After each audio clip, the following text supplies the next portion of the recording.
Bitterness and hate campaigns multiply bitterness and hate.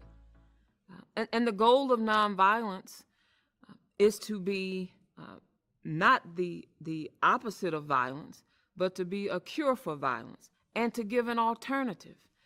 And so if we say we're going to be nonviolent, we can't choose those things that continue to multiply hate. Now, here's the thing. When we hear about people hating other people, and when we hear about bitterness, it's difficult because we want to defend and we feel like we have to stand up for ourselves. And it's very a very hard concept to see love as a way of defending ourselves, because love is often seen as just overly sentimental and emotional. But when we think about love in its active form, love is nonviolence is not love in action. So when we consider that, then we're saying, hey, I don't have to respond with bitterness in order to get back at people. My goal is not to get back at people. We have to shift a lot of definitions. When we say justice in nonviolence, we're not talking about retaliation. We're not talking about punishment. When we say justice in nonviolence, we're talking about love correcting so that we can get back to love. So when we think about it that way, bitterness won't get us there, and hate campaigns won't get us there. We have to make an active choice, a conscious choice to say, I will not be a part of multiplying that thing that I say I stand against. That's why it's so important to embrace these principles. For me personally, nonviolence keeps me from being unjust in response to injustice, because then I become a hypocrite.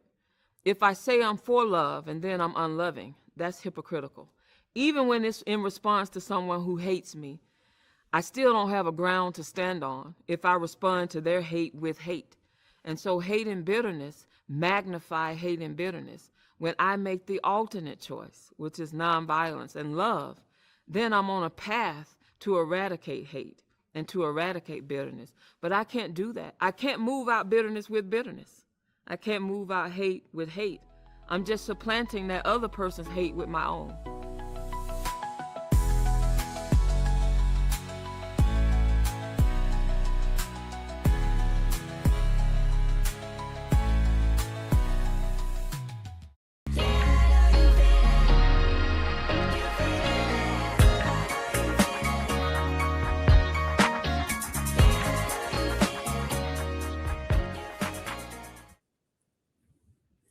Welcome to tonight's Better Together and Beloved Community Talks presentation. I am Damian Madison, the project manager for the King Center's Interfaith Initiative, Better Together. We are so glad you are chosen to join us tonight for this great conversation, this special King Holiday Observance, BCT, Beloved Community Talk.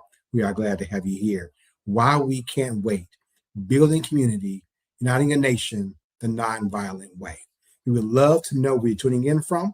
So as you join in, please stop, drop it in the chat right now, where you're watching from, where you're joining from. We would love to know where you're watching from on tonight so we can virtually touch and be in community. So go ahead and drop in the chat where you're watching from right now.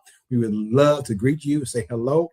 We are so glad to have you here on tonight. Also, while you're watching, please feel free to like, share with your colleagues, your friends, your social media sphere of influence, so we can spread why we can't wait, build a community, the uniting nation, the nonviolent way.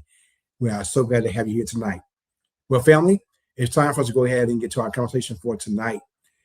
Published in 1964, Why We Can't Wait challenges complacency and emphasizes the urgency of confronting racial injustice through nonviolent resistance.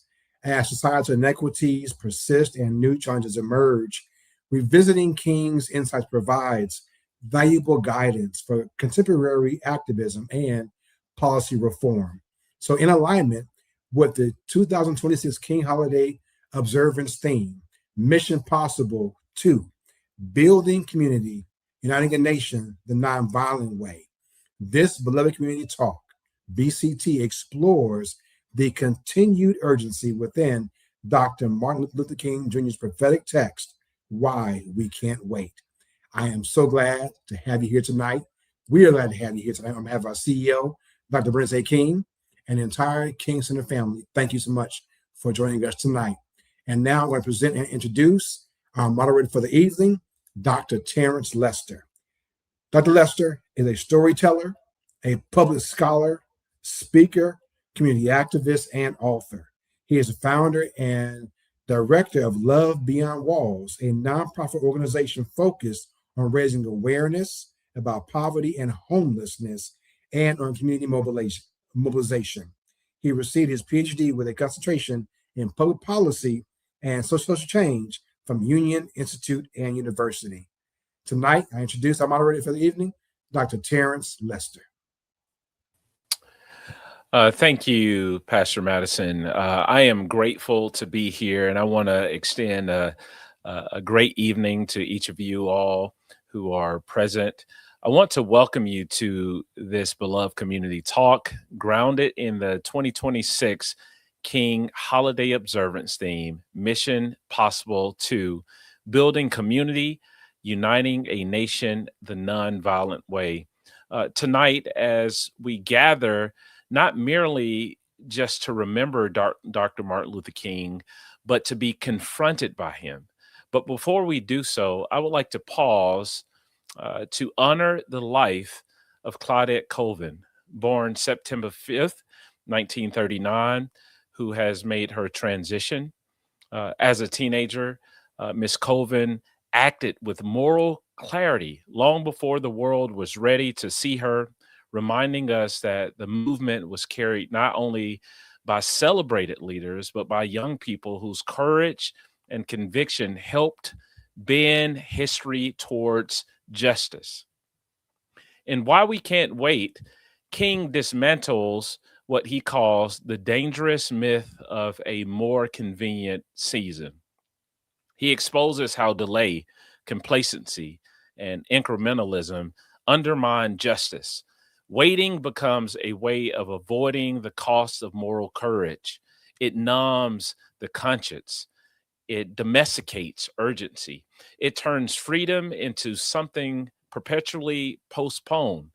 But King was quite equally clear about what it means and what it must be for us not to delay. He taught that the aftermath of nonviolence is the creation of the beloved community. The aftermath of nonviolence is redemption. The aftermath of nonviolence is reconciliation. He warned us that we risk becoming, in his words, a civilization guided with guided missiles and misguided people. Today, our nation is fractured along with racial, political, economic, and spiritual lines. Polarization, disinformation, dehumanization, and fear are widening our divides. Public trust is actually eroding. And grounded in Mission Possible 2, this beloved community talk examines how King's urgent framework provides a roadmap for national healing and transformational unity. It invites leaders and everyday people to reclaim their agency, to rise above division, and work together to build a nation rooted in justice, in dignity, and non-violent power. As we honor King tonight, it is my honor to be joined by three voices whose lives and leadership embody the moral seriousness of this call. These abbreviated bios cannot fully capture the depth of their work, but I do want to acknowledge each of them and start our discussion. First, I would like to acknowledge Reverend Tracy D. Blackman. Reverend Blackman is a nationally respected pastor, public theologian, justice advocate, and Reverend Blackman stands in the prophetic tradition of the Black church where faith is never separated from freedom and theology is never detached from the cries of the oppressed. We also have with us Rabbi Stephen Lebo. Rabbi Lebo is a lifelong rabbi, scholar, and justice-centered leader. Rabbi Lebo's ministry has been shaped by the memory of the Holocaust, the wounds of racial terror in the American South, and an unwavering commitment to human dignity. And last, we are joined by Reverend Dr. Vanetta L. West, a senior nonviolence educator with the King Center, a cultural strategist, and a global teacher of the Kingian philosophy. Dr. West has devoted her life to cultivating what King called the discipline of love. And I would like to welcome my panelists at this time.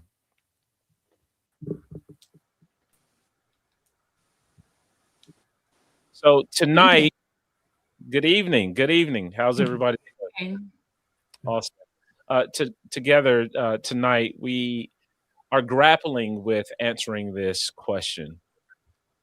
If the time is always right to do right, what does faithfulness require us to do right now? And we're going to begin this dialogue with a core message. King is kind of addressing the temptation of for us to delay justice as a society, right? To postpone moral courage, to confuse comfort with peace. And he's insisting that waiting becomes a weapon of the status quo. And so I want to start off by asking the panelists this question. What motivated Dr. King to emphasize the theme of waiting as unacceptable? And how does this resonate today? And any of my panelists can jump in. Sure. I think in a good evening, everyone. Good evening again to everyone tuning in. And thank you, Dr. Lester, for the introduction. It's an honor to be in this space this evening. I think in a main part of the book, when Dr. King talks about waiting, he had been told in a letter from 8 Alabama clergy that he needed to wait for an appointed time to lead Black people in achieving civil rights. They questioned his form of action, what he was doing with nonviolence, and so he responded in an urgent matter, in a very strategic matter, in the letter from Birmingham jail, and stated, the time is always ripe to do what's right. And he said we must use time creatively before that. And so he was, that what preceded these statements is the kind of idea that we need to wait for justice. And so he gives historical context in saying it's been a number of years since the emancipation, and the Negro, his phrase during that time, was still not free and was in fact witnessing freedom movements in Africa, the land that we were stolen from, and they were witnessing that and still did not fully have their own freedom. And so he said that the time is always ripe to do right. I can jump in if you like. So we're talking about gradualism, incrementalism, which is really, we can't do that right now, isn't it? Mm-hmm. And not to tattle on my own community too much, but those in the white community who said not now, often they meant not ever. And waiting was kind of used as an excuse and an impediment to delay and to not address, I guess, the underlying issues of justice, morality, and just at the end of the day, doing the right thing. That's what waiting was keeping us from doing. Yeah. Reverend Blackman? Sure.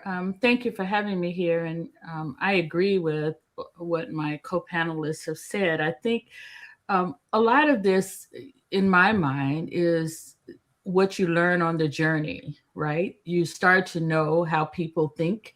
You start to know the tactics. And Dr. King is speaking as someone who has had time to reflect on the journey. He's responding to this persistent demand that Black people be patient, that we wait on the courts, that we wait on legislature, that we wait on public opinion, that we wait on people to. And he comes to a realization. Now, maybe he always had it, but I read it as though he comes to a realization that waiting is not neutral, that it is a tactic used to preserve injustice. And he looks at how, once they passed integration, then the Supreme Court goes back and puts in the pupil law, all these things that keep us going backwards and forwards. And he is speaking to say, waiting time is up. And it hits me uniquely in this moment because it resonates with calls that we have now to slow down on reform and to prioritize unity over justice, or less polarized moment, right? When I don't perceive Dr. King as juxtaposing justice on unity, and it is a matter that he uses the word justice in an expanded understanding of the word to mean right relationship, right? It's not that I'm trying to win a court case, it's that I'm trying to stand for what I believe my faith has called me to stand for. And there's an urgency about that because generations are being subjected to the same harm that their ancestors had. And so I'll stop there, but I just read it as someone wise enough to have read tea leaves and said, enough of this, we need to do something different. Yeah. What I'm hearing is that King treats time as moral and not Yeah. merely chronological, right? It Yes. the this moral ethic dictates our urgency. We must act now, and it also lets me though that waiting is not necessarily passive in his framework, um, because when we wait, it actually shapes what we tolerate, right? What is normalized, what we allow to be normalized, and that dictates what we ultimately become. So my follow up question to the panel is: how does King differentiate between just and unjust laws, and why is this distinction important?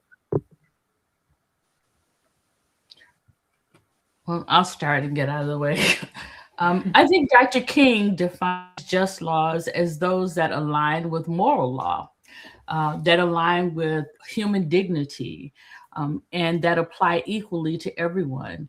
Unjust laws degrade humans, enforce inequality, and are imposed without the consent of those that are affected. So the distinction is crucial because it establishes that legality is not the same as morality.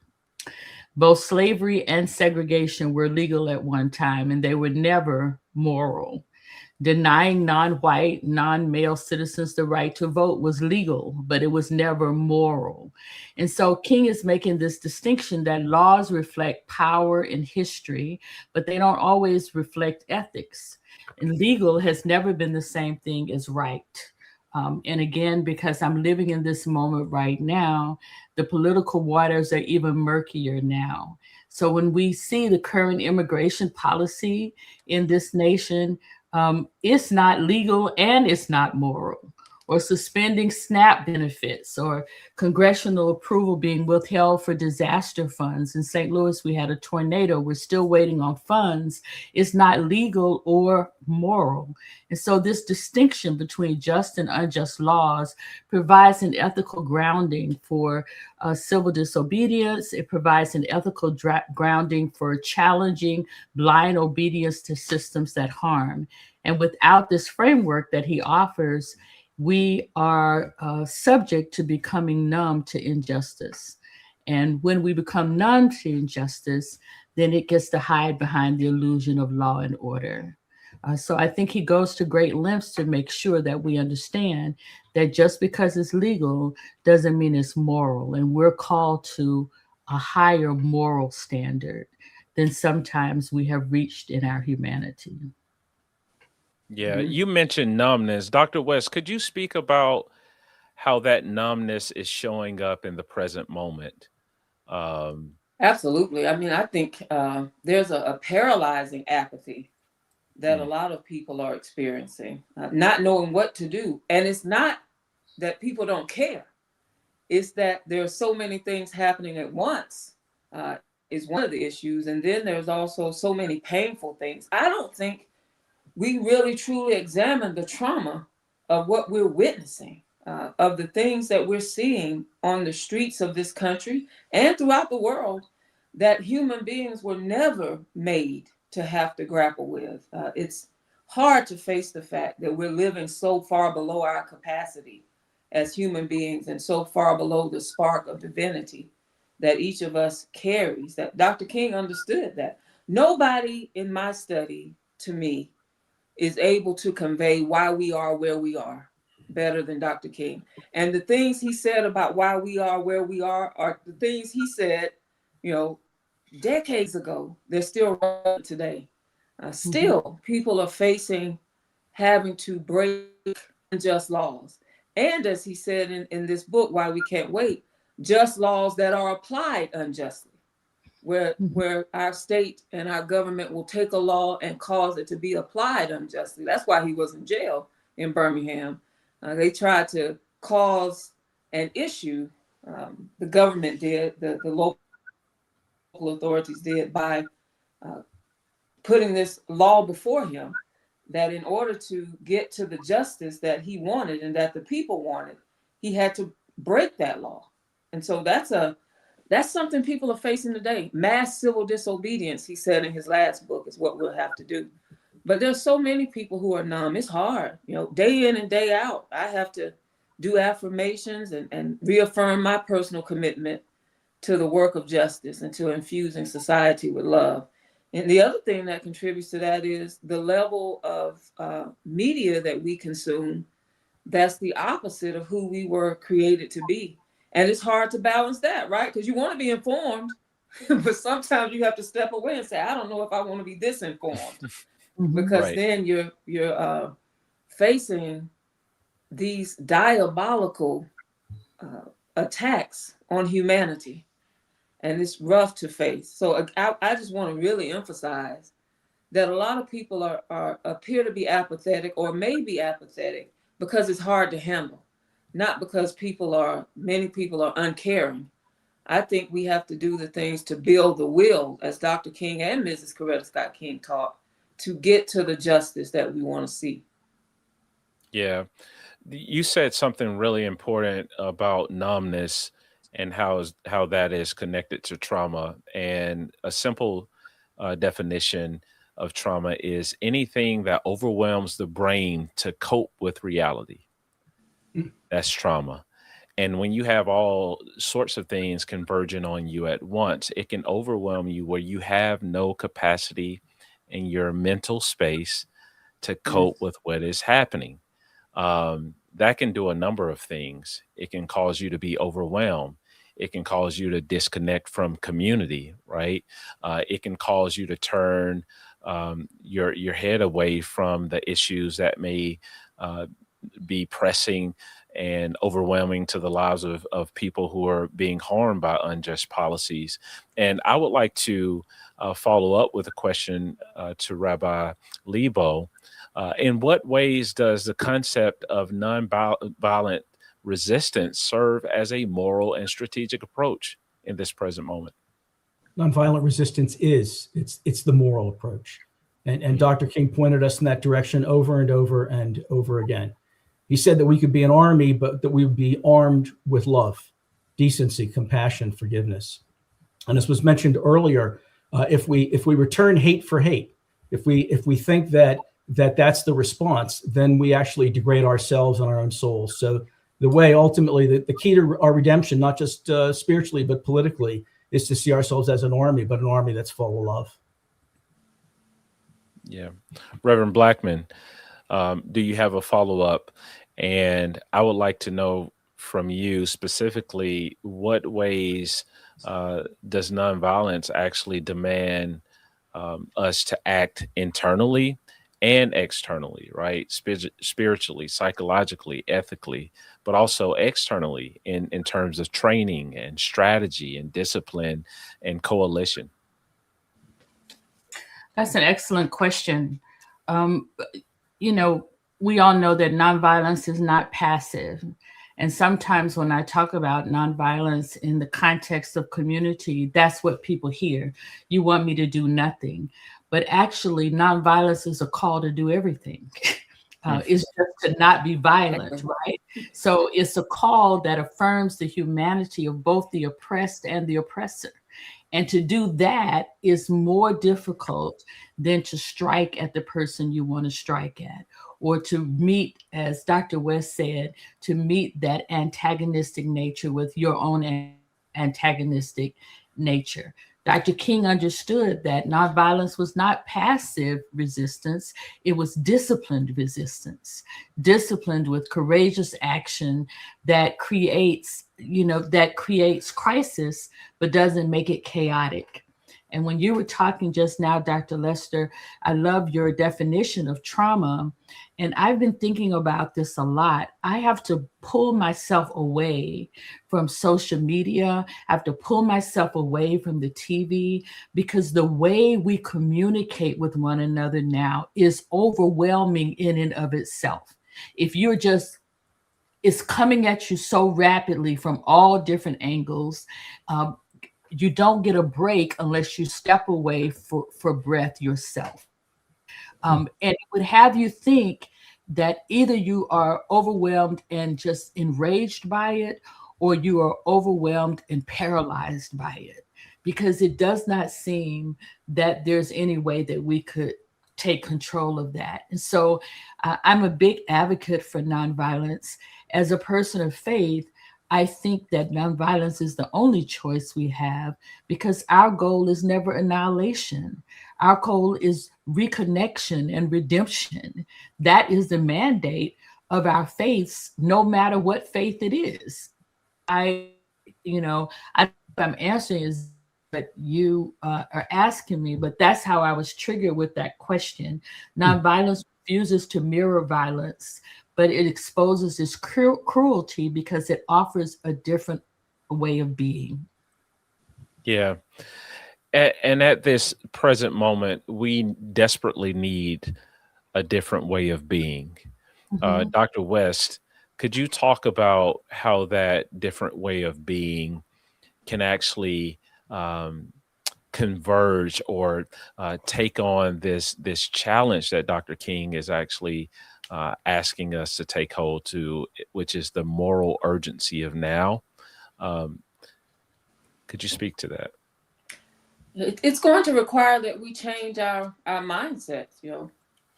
It will require a revolution in our thinking, a revolution in our spirits. Those are the components of ourselves that is such a struggle to deal with right now. We can see that, right, by how taken off guard people were by a simple act of compassion from a reporter a few nights ago in Jacksonville, who simply Right. encouraged a football coach. And reporters, other media, they're up in arms because in their profession right now, compassion is a foreign concept. And so we're facing a time where we're going to have to be some things that we may seldom see. And so in order to do that, we'll have to condition ourselves. Nonviolence is very much about conditioning. It is the everyday, who do I want to be on this earth? What atmosphere do I want to bring? And Dr. King gave us these principles to help us with that so that we can align ourselves with a way of thinking that will help us not be the monsters. And when I say monsters, I mean forces and the evil that we're seeing out there, because it can be dangerous. One of the things that concerns me most about myself, not about other people, is guarding against becoming the injustices that I see. Sure. And nonviolence helps me not do that. It helps me be in a place where my soul is okay. And I don't know about anybody else, but my soul is important to me. And so I have to be sure that I don't allow the injustices and inhumanity and hate that I see to corrupt my soul. Because as Mrs. Coretta Scott King said, hate injures the hater more than it injures the hated. And I think that the spiritual dynamics of that are so astounding that if I don't condition my being to not only be a nonviolent practitioner in trying to get social change, but in my everyday life, then I'm damaging and endangering my soul. Yeah, it's a intrinsic examination, but also a social examination. And I think to understand the urgency in Why We Can't Wait, we have to remember that King is writing from and is responding to the context that he was in. King is writing with the Birmingham in view, right? This lens. And it wasn't just a location, it was this moral mirror, right? And it exposed what happens when a society treats justice as negotiable, right? And delays taking full responsibility of the urgency of now. And I guess my follow-up question, and I'll call on Rabbi Lebo, is how did the events in Birmingham actually exemplify the themes of urgency and nonviolent protests? Well, as you said, unfortunately, it was 8 clergymen, including one rabbi, who reached out and said, it's not now, it's not the right time. And Dr. King taught us that it's always the right time. Now is the right time. And he was willing to put himself on the line, as were others, when he went to jail. And he saw himself really in I guess you would say moral, not mortal, but moral combat. He taught us really to oppose evil, but not other people, to hate hatred, but not to hate others. And that's a difficult soul response, but that's what he taught us to do. Yeah. Anyone else?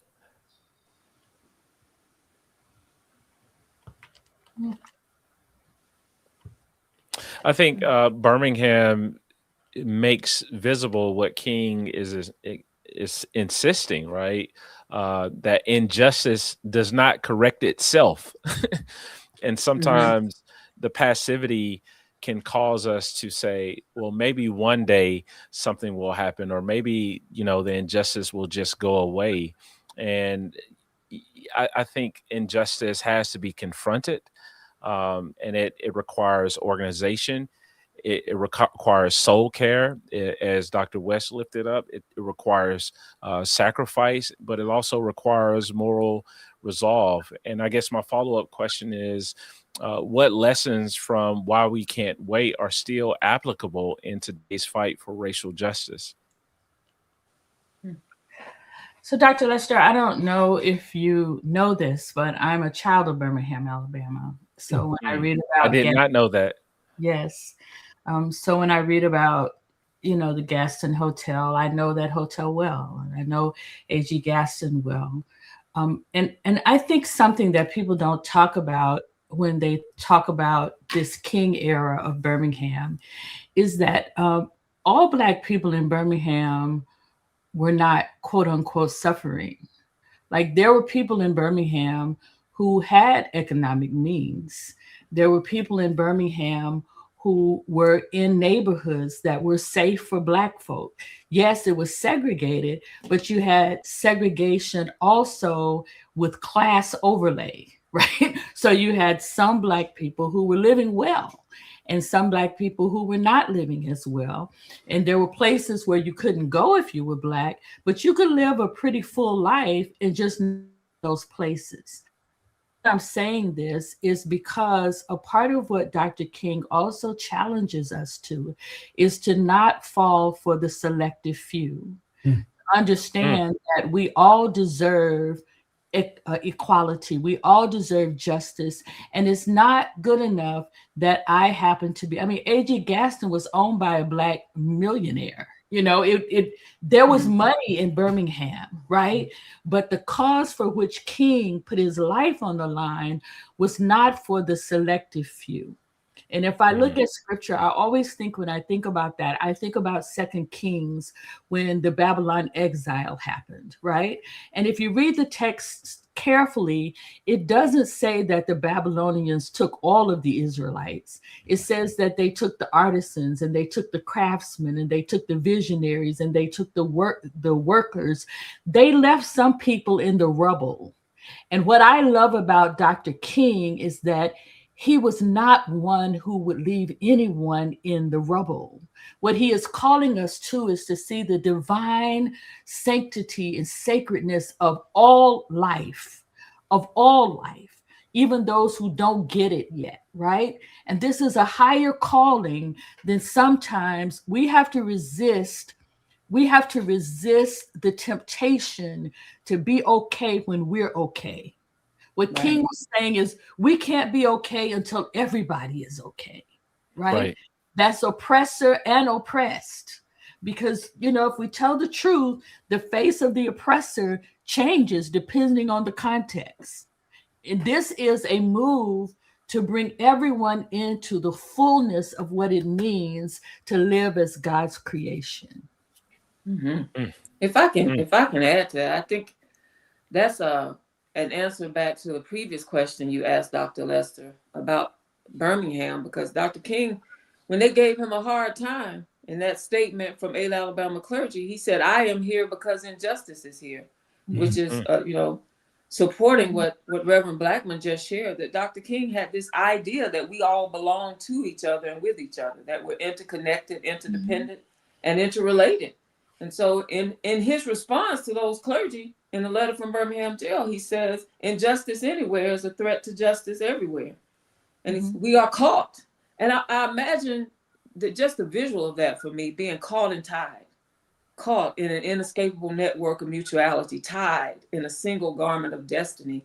If we could get the urgency of that, the need for us to realize that we're caught and tied together, I think that would impact how we engage each other, even on social media, particularly in policies, in policing, in all of these areas of human life. If I determine that this person that I'm approaching is someone that I'm caught and tied with, that whatever happens to them affects me and whatever happens to me affects them, I think that would change some dynamics in our society. But instead of that, we see ourselves so often as separate when we're all in this together. Some of us are facing some more difficult times than others because of historical injustices and current injustices, but we're caught and tied. I think that's a phrase that we should just magnify and keep reminding ourselves. Yes, we are. Oh, I'm sorry. Well, I just wanted to piggyback on Dr. West to say, I think the images of Dr. King with Rabbi Heschel, with Muslims, all of that speaks to this understanding that humanity is intricately tied. And his letter to those clergymen, I read it as his lifeline to them. It wasn't, "I'm done with you." No. It was, "I need you to understand because you think that you are okay, but you really aren't okay until everybody's okay." Yes. Yeah. Everybody.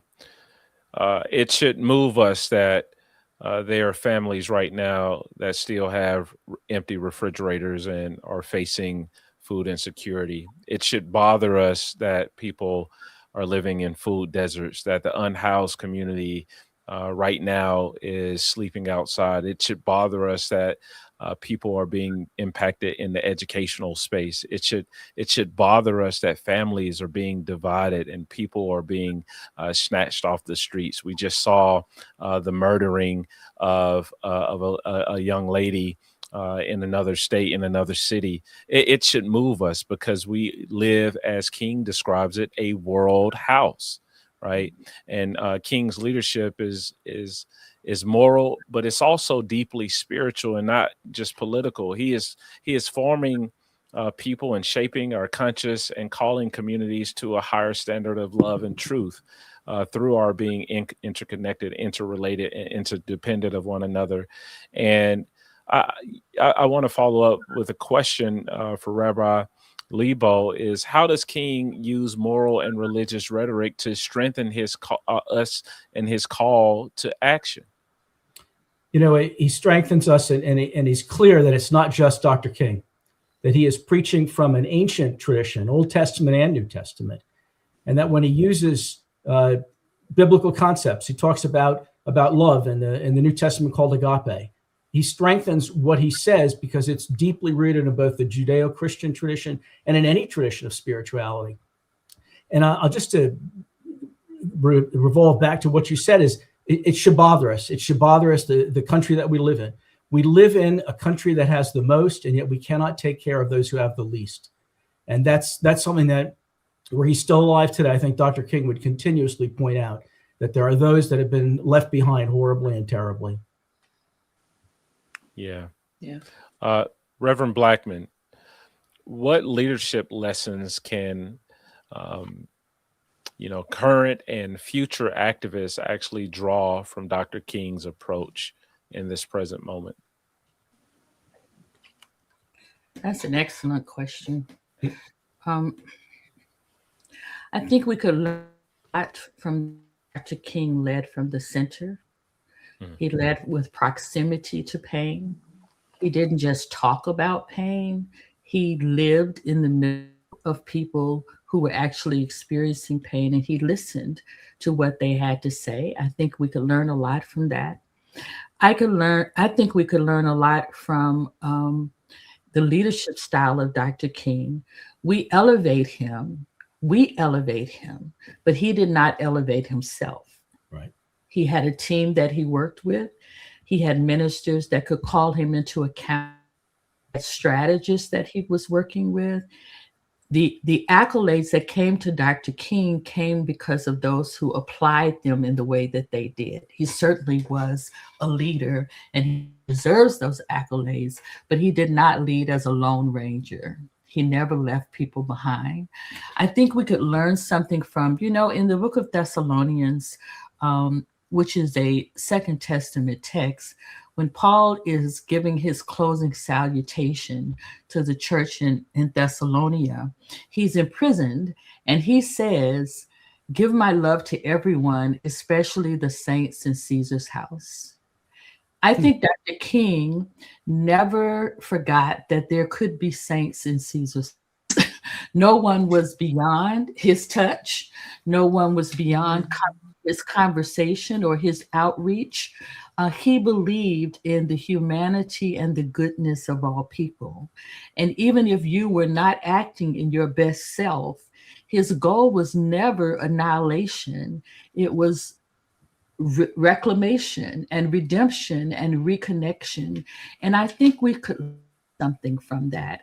I get concerned. I'm in lots of spaces. We are in the fight for our lives, but I get concerned when the conversation is only about how we're going to beat, how we're going to win, right? Because the reason that we keep coming back to this place is that we have not learned that we are all connected.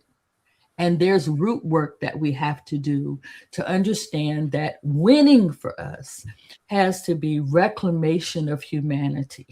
It has to be being able to see one another as valuable and worthy.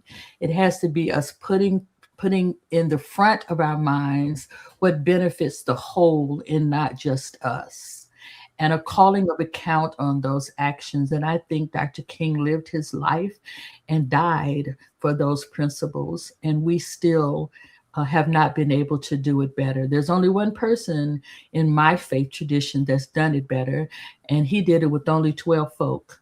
So I'm saying Jesus, had this same kind of principle. Gandhi had this same kind of principle. Rabbi Heschel had this same kind of principle. And we can learn a lot from people who are not out to destroy, but who are out to build, build and to heal. We got a long way to go because we're mad right now. We're mad. And we're mad justifiably, but we cannot let our anger take our humanity, because then we've lost. Yeah.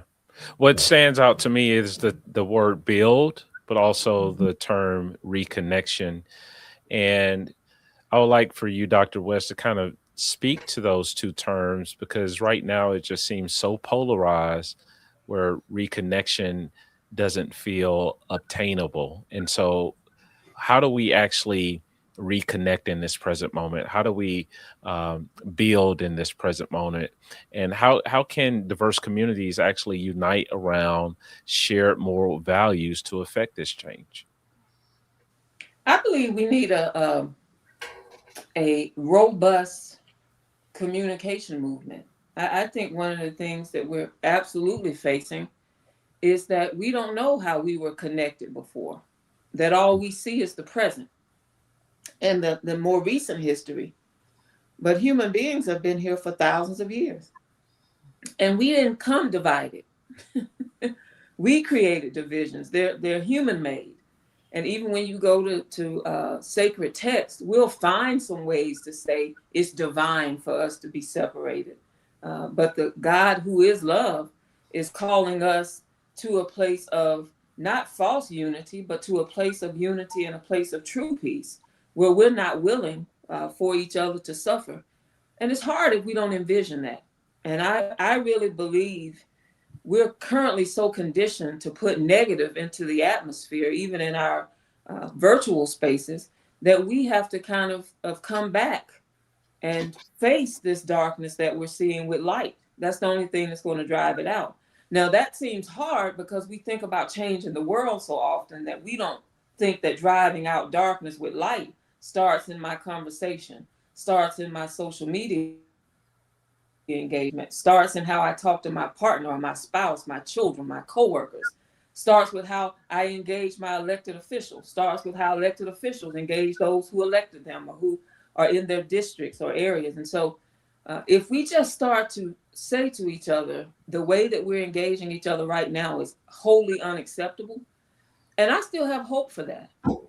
I just think it has to be a critical mass of people putting that out there and then willing to back it up with the action and the advocacy to make the type of world that we want a reality.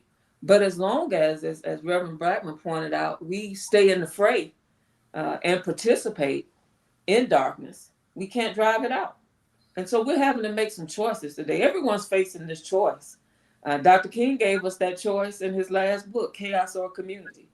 And we get to decide today. So I encourage everyone who's watching this right now to make a choice, if you haven't already, that you're going to participate in community and build community, build the beloved community, which isn't a utopia.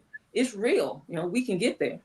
We can achieve this beloved community together, but we have to want it. And that goes back to building the will.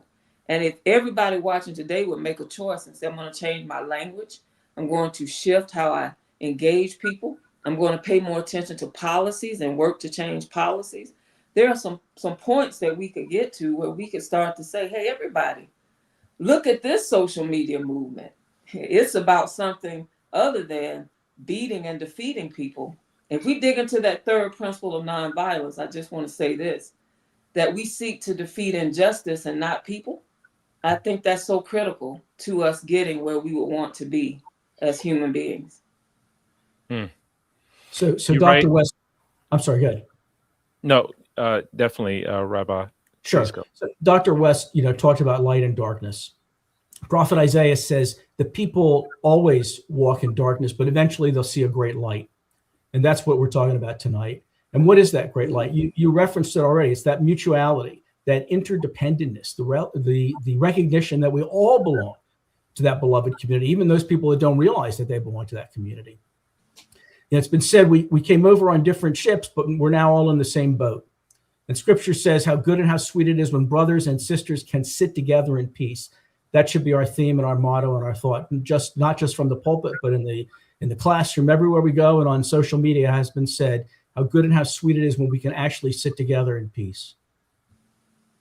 Yeah, one of the things that I hear is community and how hope actually derives from community. And as we shift towards more actionable insights, I would like to ask this question of the panelists: what practical steps, like right now, tangible practical steps, can individuals and organizations take today to embody these principles outlined in the book and throughout our discussion?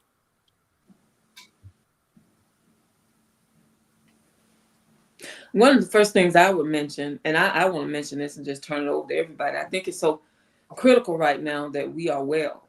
And I'm encountering so many people who are not okay. And it's hard to talk about transforming systems and society, and you're not okay. You're struggling mentally, you're struggling physically, you're struggling spiritually. And we would be sometimes, it's almost as though we believe we don't deserve self-care and to care for our mental health. And I'm talking to somebody who 3 months ago, my doctor was like, do you need a pill? Do you need something? Because I went into the doctor in such a place where she was like, you're really struggling through some things. Well, what had happened to me was I was going through this time where I looked at all this traumatic stuff and was trying to work to change things, but I wasn't taking care of myself. And I just want to encourage people, don't watch every video that pops up. You know that there's injustice in the world. You don't have to see every instance of it. If you want to be educated, read about some things and then watch some things. You don't want to be uninformed, but you also want to be strategically informed in a way that you can take care.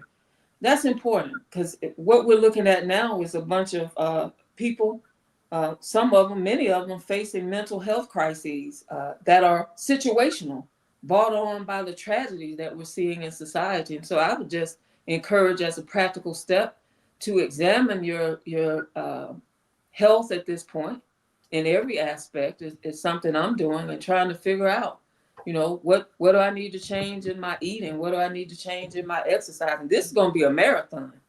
We're going to have to do some marching. We're going to have to do some advocacy. We're going to have to do some training, some fundraising, some programs. It's going to take all hands on deck and all aspects of social change work to get to where we need to be. And we need to find some ways as community to practice wellness. Yeah. To your point before I pass it to Reverend Blackman or Rabbi Lebo, you make me think about the importance of safe spaces to process information as well. And that happens in community because sometimes we have this social media trauma, this digital trauma, right? Where we can pick up these small devices and encounter the world's injustices, right? It's not just the injustice that happened in your community or in your city or the neighboring city. It's the one that happened across the United States. It's the one that happened in another country. It's what this commentator said. It's this influencer attacking another one. And so we are bombarded with all of these things. And the danger is, while we aren't caring for ourselves, is to internalize this and not have an outlet to name what we are processing on the inside.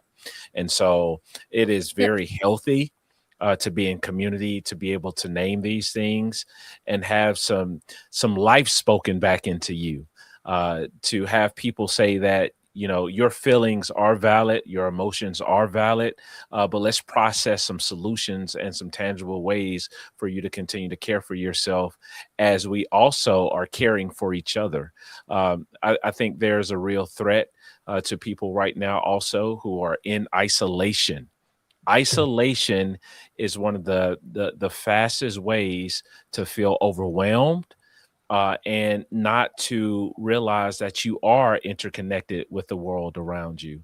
And so I would like to pass it to either Rabbi Lebo or Reverend Blackman for us to name some other things. Okay, yes, Dr. West. I just wanted to say real quick, I don't want to be insensitive. I do realize, and I always try to be cognizant of the fact that there are people who can't choose self-care. There are people who are facing genocide and who are facing horrific conditions in life where they can't even say, I'm going to practice self-care because they're living in tents and they're living in refugee camps. And so, I just wanted to emphasize that that's something that, for a lack of a better word, we may have the privilege to be able to focus on, but some people don't have that. Yes. Thank you for naming that. Thank you. Absolutely. Yeah. It makes me think that suicide is on the rise, and it's not on the rise necessarily by people that have nothing. It's by people that have everything. And there's that sense of despair. And as you say, maybe it comes from the news, maybe it comes from the mass media or the social media, but people are looking for meaning. You talk about safe spaces. That's exactly what a church or a synagogue or a mosque should be. We should pray, we should educate, we should meditate, and keep helping people rise up and their souls continue. That's what we need to do as sacred institutions. Yeah. I want to just piggyback on a couple of things I heard, and I don't think this is news to anyone. I just want to say them out loud for the people that are listening. Being surrounded by people and being surrounded by information doesn't mean you aren't lonely. Mm-hmm. Doesn't mean that you aren't still isolated. I want to also say that everything we are hearing, everything we are seeing is not true. Right. So we're dealing with algorithms in ways that we haven't before. And so the system is reading what stimulates us and gives us more of the things that stimulate us, whether they are true or not. Um, my personal testimony, greatest changes I've made in my life, I made them through story. I made them through sitting down with someone over a meal and hearing their story. And so I want to encourage people to have conversations with people you agree with, real conversations. I don't mean keyboard courage. I don't mean texting. I'm talking about ask somebody to go to lunch. Mm-hmm. Spend yourself to listen to their story, not listen to respond, not listen to counter, just to hear where they're coming from, right? And once you begin to do that, then whether you agree with the person or not is set to their humanity in telling the story. Tell your story. Some of us need to start it. We don't even have to leave our house. Some of us are not having conversations in our house. We get on our iPads, we get on our computers, we get on our phones. We're not sitting down at dinner tables and having conversations anymore. Learn how to have conversation. This past Sunday, my business partner and I, I'm going to give her all credit because I went kicking and screaming, but I went. She wanted to start an invitation to people who politically are not aligned with us and open it up. It's just called Talking on a Zoom. That's what she said. I said, well, I'm going to be there, but I'm going to so I don't start, and it was refreshing. 16 people showed up. Some people felt comfortable enough to talk, some people didn't. It wasn't about trying to convince anyone. It was trying to see why we do what we do and why we think the way we think. And what was revealed in a lot of those situations, we have the same concerns, we have the same hurts, we have the same kind of fears. Do you know what I'm saying? You're coming at it from a different level, but we have those same things. Sure. And so, my greatest fear is that we lose our humanity because whenever a people are dehumanized, tragedy follows. Mm. I want us to live higher than that. All annihilation begins with dehumanization. Absolutely. Because you have to remove the image of the divine in order to do that to someone else. Mm. So I want us to talk more. Mm-hmm. And be careful with our language. There's that dehumanization. Yes. So much of it is language. That's how we got to slavery. Some people think it was racism, but it was really greed. It was greed and And a dehumanization. desire to build empire. Mm-hmm. And in order to convince people that it was okay to enslave folks, you had to first dehumanize the people you were planning to enslave. So you had to use language. They're monkeys. They're savages. They're not human. The same language that was used with indigenous people. I was about to say, and even going back to indigenous people. And so bringing it back to Dr. King, we have many images. We have him concretized with the I have a dream, but we don't talk about what the dream was. We have many him marching in the street. We have many images of the Lorraine Motel, but we don't have the images of him sitting down in people's houses having dinner. Don't have the chicken dinners that he sat with. We don't have the testimonies of people who had actual relationship with Martin Luther King, with Coretta Scott King, with those who were working with them. We don't have the conversations that would allow Mahalia Jackson to be able to say, tell them about the dream. She heard the dream somewhere. There were kitchen conversations, communication.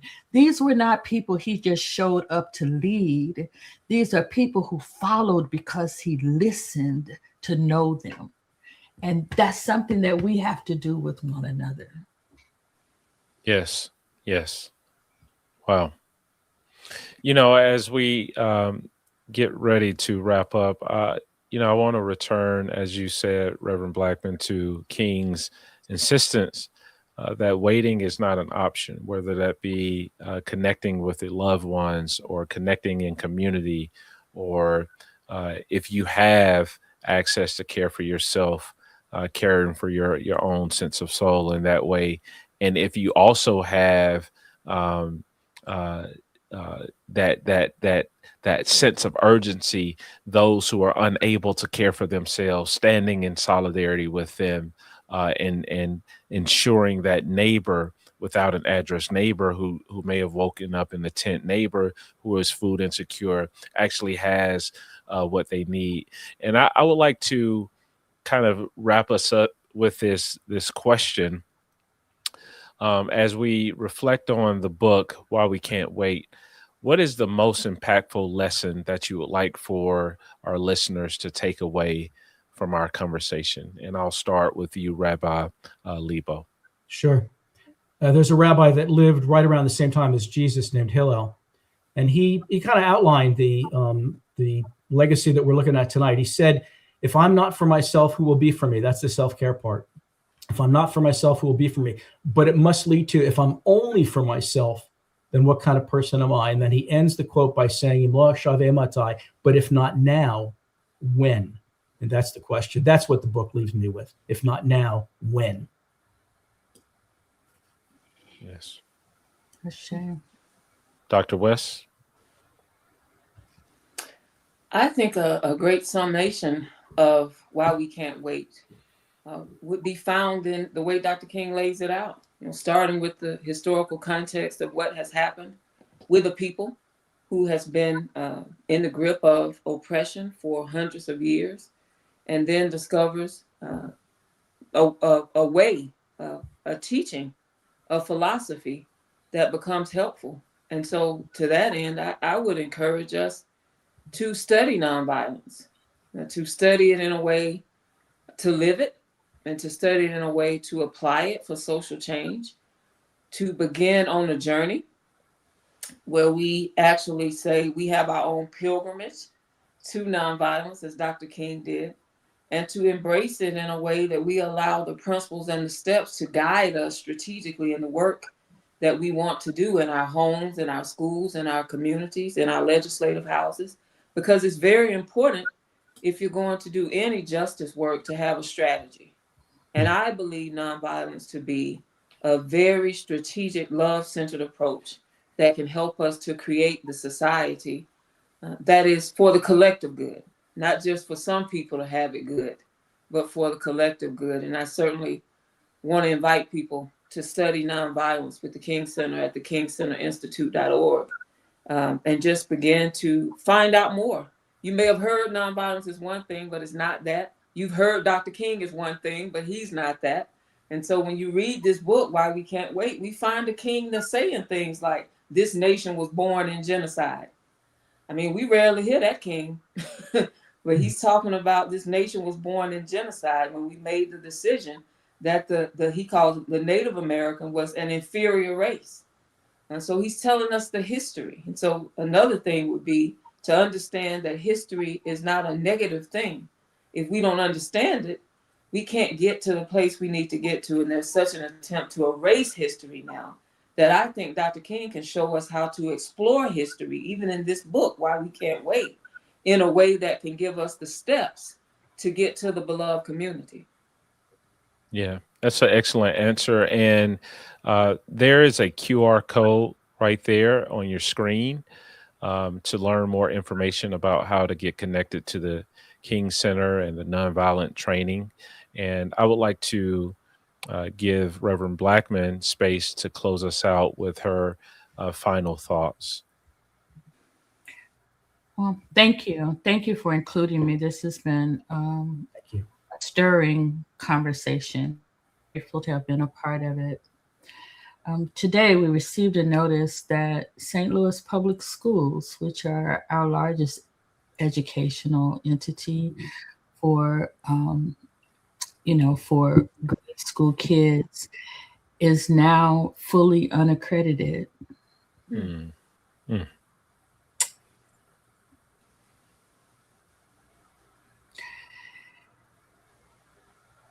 And there are many children that won't suffer because of that. There are many kids who are in private schools and home schools and who have parents that can make a different choice for them. They won't suffer because our school is unaccredited. But we all will feel the impact of children not having deposited in them all that we can to make them the best that they can be. Justice does not require confrontation. Justice requires courage. And the courage that we need is to fight for those who don't have the ability to fight for themselves. Those who can't be heard as loudly as they scream. Those who depend upon others to help them make a way because the system has been stacked against them all of their lives.